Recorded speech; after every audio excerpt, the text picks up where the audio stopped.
Bonjour à tous. Mon nom est Pascal Borel et je vous parle non pas des montagnes suisses, mais de Genève, où j'enregistre cet audio du livre 4 Ovède 24, dont l'intention est de rendre sa force à nos démocraties, de rendre la fierté du service public à nos hommes politiques au service des citoyens. Préface. Mon intention. Je te propose de faire un voyage avec moi. Tu n'auras pas de but préétabli, car comme tout vrai voyageur, tu n'as pas l'intention d'arriver. Le voyage lui-même sera ton but. Le chemin parcouru sera l'essentiel de ta démarche. C'est de ce parcours que naîtra naturellement tout ce qui s'impose. Tu pourras t'arrêter quand tu veux si le chemin te semble trop raide. Tu ne t'exposeras à aucun risque existentiel. Je te tends simplement ma corde et tu peux la prendre pour te laisser guider sur les sommets dont je connais déjà le chemin, car je les ai déjà parcourus. Ton point de départ est ici et maintenant, mais tu remonteras dans le passé jusqu'à l'origine de la vie sur Terre. Tu comprendras les contraintes environnementales qui ont déterminé l'évolution du vivant. Tu en étudieras les règles les plus simples, celles qui déterminent tes comportements et les structures dans lesquelles tu vis aujourd'hui. Des origines purement biologiques aux sociétés technologiques, tu comprendras les étapes qui influencent le plus cette évolution. Tu analyseras cet héritage, car il modèle nos civilisations d'aujourd'hui. Je te montrerai pourquoi toute tentative d'y échapper te mènera à une impasse. Mon intention est de te permettre de faire les liens entre les activités humaines et les environnements dans lesquels elles se déroulent. En particulier, tu analyseras les origines des structures humaines dont nous nous sommes dotés pour vivre en communauté, pour partager notre spiritualité, nos valeurs et nos connaissances, échanger des biens et des services, faisant des humains l'espèce collaborative par excellence. Tu défendras les intérêts du plus grand nombre, les intérêts des humains libres que nous sommes tous sur notre planète. Tu ne porteras pas de jugement de valeur. Tu ne discrimineras personne. Tu établiras une généalogie des faits.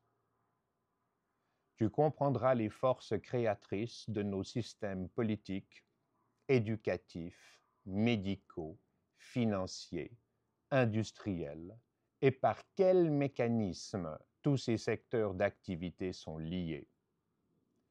Tu comprendras à qui profitent réellement les richesses créées par les humains et de quelle façon elles sont réparties entre les membres de nos communautés. Tu t'opposeras à la centralisation des pouvoirs et des richesses dans les mains d'un petit nombre de dirigeants qui, sans que tu puisses le leur reprocher, ont leurs intérêts personnels comme priorité. Ce nouvel équilibre doit te permettre de te réapproprier tes responsabilités, tes devoirs, tes droits et ta liberté dans les domaines de l'éducation de tes enfants, de ta santé et de la valeur générée par ton travail. Dans une situation complexe, tu apprendras à arriver avec des idées simples, car seules celles-ci créeront le consensus et réuniront le plus grand nombre dans l'intérêt général. Tu ne seras plus uniquement le témoin passif qui décrit une situation qui t'échappe sans rien proposer de concret. Tu seras un acteur actif qui propose des solutions accessibles, compréhensibles par un enfant de 7 ans pour résoudre les problèmes actuels. Je m'adresse aux jeunes hommes et aux jeunes femmes qui n'ont pas encore le cerveau rempli des certitudes enseignées par les systèmes éducatifs étatiques et universitaires. Je parle aux jeunes de 7 à 19 ans, car leur fraîcheur intellectuelle les rend encore capables de remettre en question les systèmes de pensée que leurs parents et leurs professeurs veulent leur imposer. Ils sont notre futur. Je parle aussi aux adultes qui ont encore une honnêteté intellectuelle, à ceux qui ont résisté au formatage des systèmes éducatifs étatiques et aux médias d'opinion. Je parle au futur de l'humanité, à ceux qui se respectent et qui prennent soin d'eux-mêmes, car ils savent que c'est la seule façon de prendre soin des autres. Je parle à ceux qui se soucient des autres, à ceux qui ont compris que nous sommes tous habitants d'une seule et même planète, que nous sommes donc condamnés à nous entendre et à trouver des solutions ensemble. Je parle à ceux qui ne défendent pas uniquement leurs intérêts dans l'inertie des systèmes financiers et politiques des démocraties actuelles. Je propose des solutions à ceux qui désirent faire évoluer notre environnement humain, car même s'il donne largement satisfaction, il est perfectible et doit s'adapter au mode de vie d'aujourd'hui. Je rappelle les fondamentaux qui ont fait le succès de notre espèce pour recréer la plateforme commune nécessaire à harmoniser les échanges de connaissances, de biens et de services à une échelle globale. Mon intention est d'éviter les conflits générés de toutes pièces par des dirigeants dopés au pouvoir et à l'argent. Pour mieux régner, ils occupent notre attention avec des événements marginaux, sans aucune importance réelle, mais qui touchent notre émotionnel et qui conditionnent notre perception de la réalité. À travers le contrôle qu'ils ont sur 90% des médias traditionnels, ils choisissent les sujets en fonction de ce qui les maintiendra ou les fera accéder au pouvoir. Ils souhaitent créer la peur et la colère, car celles-ci empêchent de raisonner sainement. Elles alimentent les réseaux sociaux, elles créent la discorde.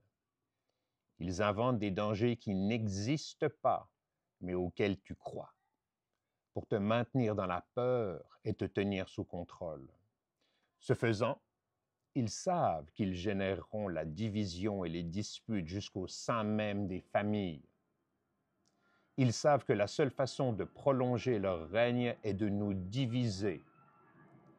Si nécessaire, quand les sujets de discorde leur manquent, ils n'hésiteront pas à déclencher des guerres. C'est l'arbre qui te cache la forêt. Les politiques et les médias d'opinion te le mettent dans la figure selon les modes et les intérêts financiers du moment. Le but est d'empêcher toute coalition de gens sains d'esprit qui demandent juste de pouvoir vivre en harmonie et en collaboration avec leurs semblables sans être volés par les États. Que ce soit le vol de tes libertés constitutionnelles ou le vol de la valeur de ton travail, le vol de ta capacité d'entreprendre, de créer ta famille et d'éduquer tes enfants dans tes valeurs, dans ta culture, selon ta propre détermination. Au début, tu me considéreras probablement comme simpliste, mais quand tu auras éliminé une partie de tes certitudes pour faire un peu de place dans ta coupe, tu comprendras que pour résoudre une problématique, tu dois définir ce qui pèse le plus sur le résultat de l'équation, en extraire le plus simple dénominateur commun. Je souhaite t'exposer les fondations des problèmes actuels, ce qui pèse le plus sur le game, pour que tu puisses essayer les solutions simples plutôt que les solutions compliquées. Ce n'est pas être simpliste que de vouloir recréer les fondations de nos démocraties. C'est se donner une chance de léguer aux générations futures des systèmes de gouvernance qui permettent aux humains d'être la meilleure version d'eux-mêmes, quelle que soit leur activité. 4V24 t'offre une feuille de route pour guider et réunir tous les citoyens de toutes les nations autour des actions qui défendent nos intérêts communs. Tu souhaites rassembler le plus grand nombre dans l'intérêt des communautés humaines, dans ton environnement naturel, social, constitutionnelle et légale. Tu gagneras la révolution constitutionnelle indispensable au futur de l'humanité, sans violence, sans insulte ni mépris, sans verser une seule goutte de sang. Tu mettras en place la non-coopération sociale que Mahatma Gandhi a utilisée pour rendre à l'Inde et au Pakistan sa liberté. Je te promets les changements constitutionnels et légaux qui t'offriront la capacité de vivre dans l'harmonie, dans le respect de toutes les cultures, chacun dans son rôle, les uns avec les autres, dans ton environnement humain global. Peace out.